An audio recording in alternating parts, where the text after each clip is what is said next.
तो test series में marks improve कैसे करेंगे हम लोग फाइनल एग्जाम से पहले, वो हम लोग आज के डिटेल में डिस्कस करेंगे। क्या क्या इंपॉर्टेंट पॉइंट्स होते हैं, क्या क्या टिप्स होते हैं जिसके हेल्प से आप अपने जो मार्क्स है वो इंप्रूव कर सकते हैं, सारी चीज़ें हम लोग देखते हैं। चलिए स्टार्ट करते हैं फिर। फर्स्ट पॉइंट है कि make more mistakes before the exam.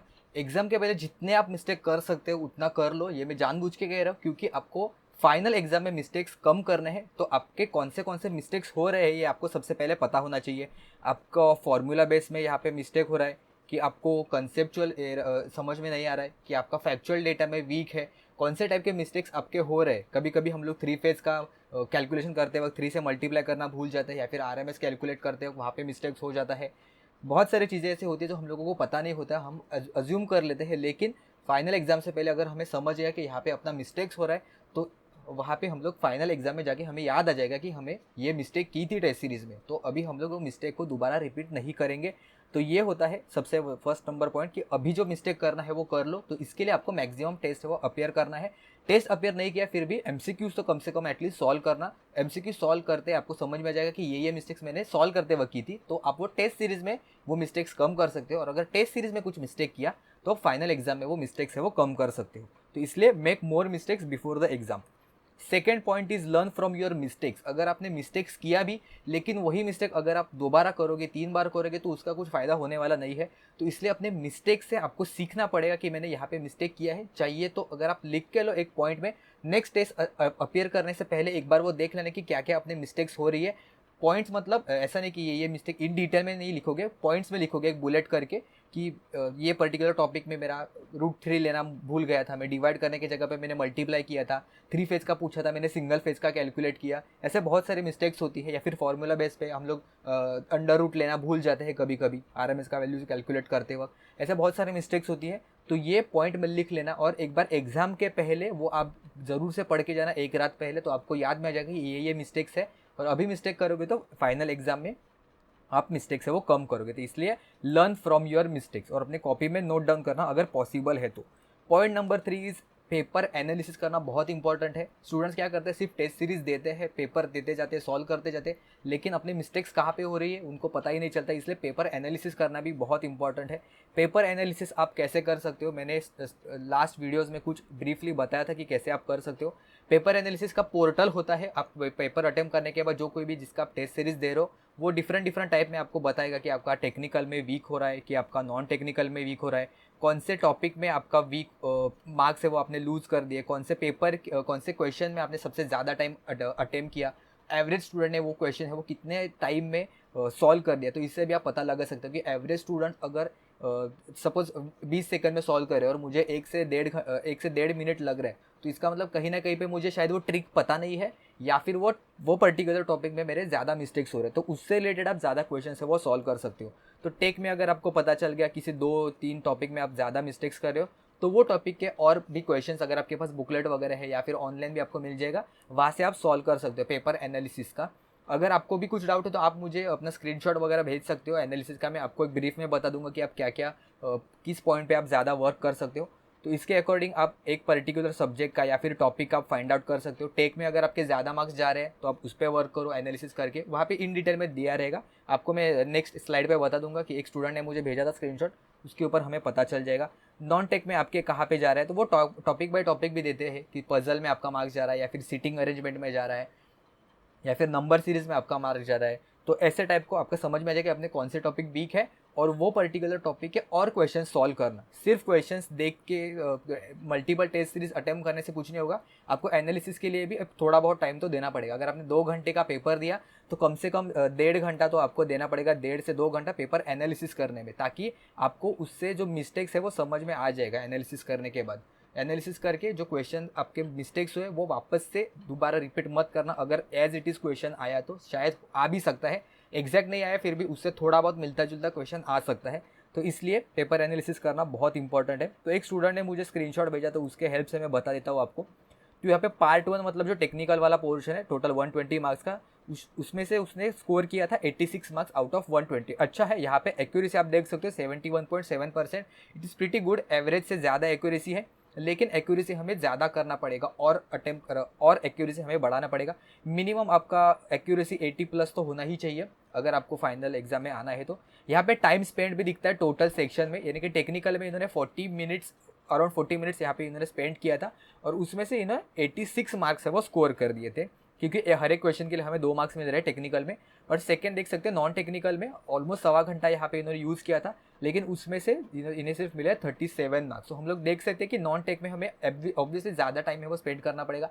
IBPS का पेपर है, थोड़ा लेंदी रहता है, पजल सिटिंग अरेंजमेंट वगैरह बहुत लेंदी होते हैं, लेकिन यहाँ पे एक्यूरेसी भी देख सकते हो कि यहाँ पे एक्यूरेसी कम है। तो अभी इन दोनों पर्टिकुलर पेपर में अगर हम लोग कंपेयर करेंगे टेक और नॉन टेक में, तो इन्हें नॉन टेक में सबसे ज़्यादा थोड़ा टाइम है वो लगाना पड़ेगा प्रैक्टिस के लिए एग्जाम से पहले, क्योंकि इनका 71% 72% एक्यूरेसी मतलब अच्छा है। इन्होंने थोड़ा बहुत अगर थोड़ा और पुश करेंगे तो एग्जाम हो जाएगा, एग्जाम तक इनका कवर हो जाएगा, लेकिन नॉन टेक्निकल में इन्हें थोड़ा ज़्यादा टाइम है वो देना पड़ेगा। तो हम लोग यहाँ से एक पॉइंट और भी समझ सकते हैं कि टेक्निकल में देखो हम लोगों ने कम टाइम स्पेंड किया है, फिर भी हमें ज़्यादा मार्क्स है वो मिल रहे हैं। तो इसलिए आप ऐसे भी प्रैक्टिस करते वक्त समझ सकते हो कि हमें टेक्निकल पे ज़्यादा फोकस करना है rather than the non technical, क्योंकि नॉन टेक्निकल में टाइम ज़्यादा स्पेंड करने के बाद भी हमें उतना ज़्यादा मार्क्स है वो नहीं मिलना है। एंड फाइनली जो मेरिट लिस्ट बनेगा वो दोनों का एडिशन करके आउट ऑफ 200 ही आपको जो मार्क्स है वो स्कोर करने वाले हो, लेकिन आपको मिनिमम सेक्शनल कट ऑफ जो है वो तो आपको क्लियर तो करना ही है ऑब्वियसली। तो इसके अकॉर्डिंग आप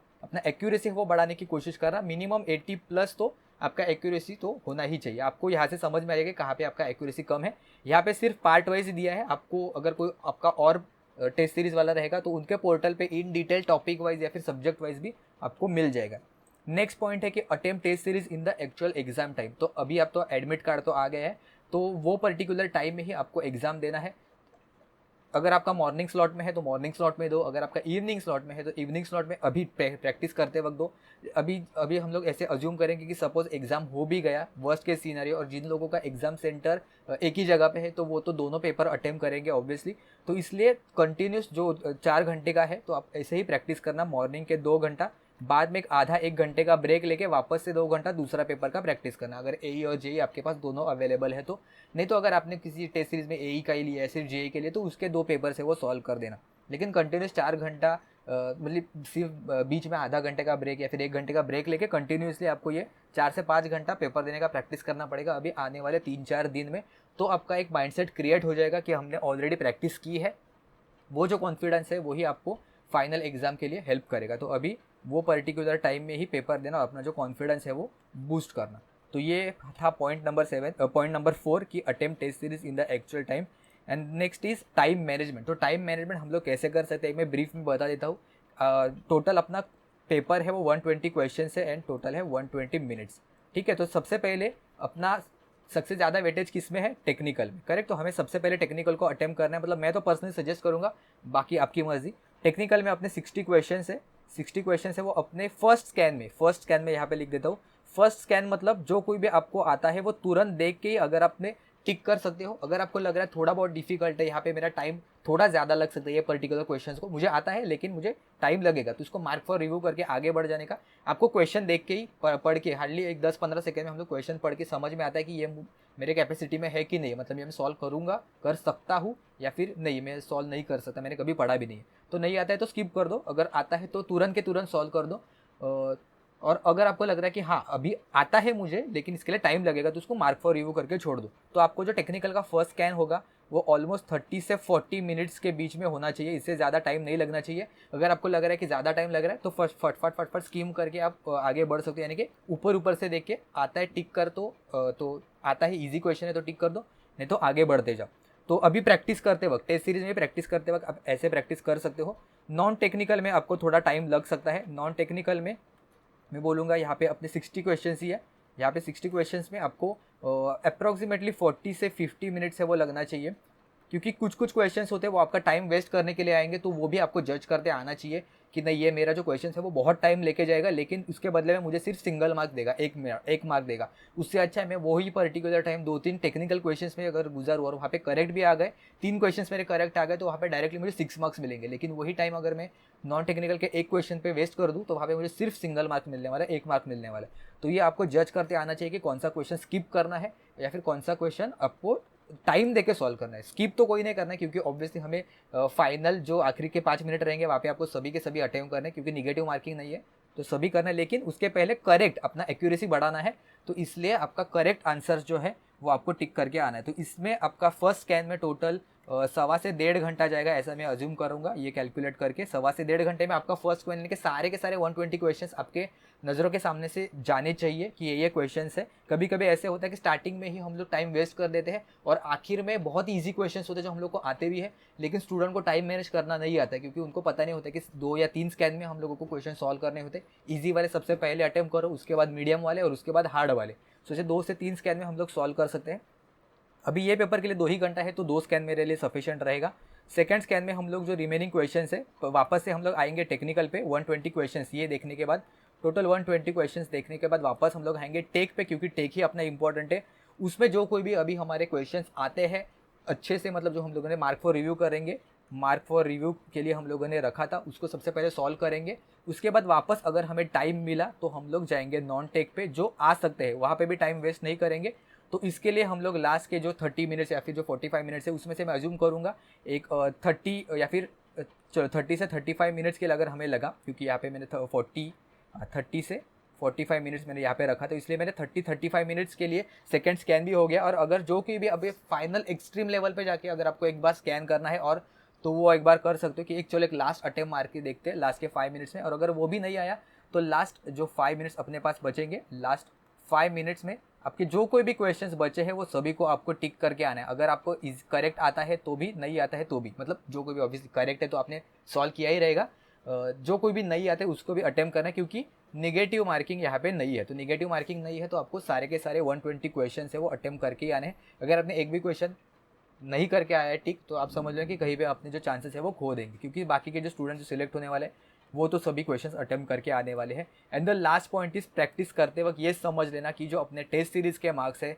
वो अपने एक्चुअल मार्क्स नहीं है। ओके, अपने माइंड में फिट कर लेना कि जो टेस्ट सीरीज में मार्क्स आ रहे हैं वो अपने एक्चुअल मार्क्स से इक्वल नहीं होंगे, क्योंकि हमें एक्चुअल एग्जाम का डिफिकल्टी लेवल पता नहीं कि कितना ईजी आएगा कितना डिफिकल्ट आएगा, किसी को पता नहीं है।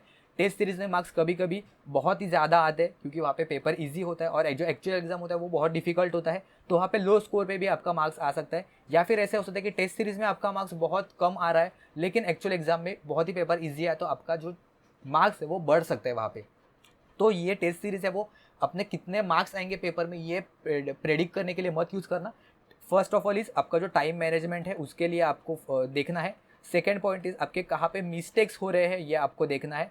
And the third point is आपको जो वीक जोन्स है वो आपको फाइंड आउट करने के, कौन सा टॉपिक टेक्निकल नॉन टेक्निकल या फिर आप कहाँ पे टाइम है वो ज़्यादा वेस्ट कर रहे हो। तो ये होता है टेस्ट सीरीज़ का मेन एक पर्पस। तो ये पर्टिकुलर पॉइंट्स आप यूज़ करके अपना जो टेस्ट सीरीज़ के मार्क्स है वो इम्प्रूव कर सकते हो। इसके अलावा भी अगर आपके टेस्ट सीरीज से रिलेटेड या फिर हाँ टेस्ट सीरीज से रिलेटेड भी डाउट है कि कौन सा टेस्ट सीरीज ले, अभी भी जो स्टूडेंट नए वाले से परचेस करने वाले, आपको जो अच्छा लगेगा वो टेस्ट सीरीज लो, कोई प्रॉब्लम नहीं। 1 से 2 टेस्ट सीरीज भी ले सकते हो। दिन में अगर आपने 2 टेस्ट भी दिया तो भी काम चल जाएगा अभी आने वाले दिन में। तो आपको जो अच्छा लगेगा वो टेस्ट सीरीज हो, लेकिन जो पॉइंट मैंने यहाँ पे मेंशन किया है उसके अकॉर्डिंग ही टेस्ट सीरीज है वो फॉलो करना, आपको ज़रूर रिजल्ट दिखाई देगा फाइनल में। अगर आपको कुछ भी डाउट है स्क्रीनशॉट निकाल के मुझे टेलीग्राम पे वगैरह भेज सकते हो या फिर कमेंट्स में मुझे पूछ सकते हो, तो उससे रिलेटेड अगर कुछ आपके डाउट्स है रिजॉल्व करने की कोशिश करूँगा। तो ऐसे ही अगर आपको टिप्स एंड ट्रिक्स से रिलेटेड और भी कुछ वीडियो चाहिए, मैंने ऑलरेडी अपलोड कर दिया चैनल पे, कैलकुलेशन कैसे इंप्रूव करेंगे वो भी आपको यहाँ पे स्क्रीन पे मिल जाएंगे, तो वो भी एक बार ज़रूर से चेकआउट कर लेना। और वीडियो अच्छा लगा हो तो लाइक कर देना, अपने दोस्तों के साथ भी ये शेयर कर देना जिनको ज़रूरत है ये पर्टिकुलर वीडियो की, और चैनल को सब्सक्राइब करना मत भूलना। तो मिलते हैं हम लोग नेक्स्ट वीडियो में किसी और टॉपिक के साथ।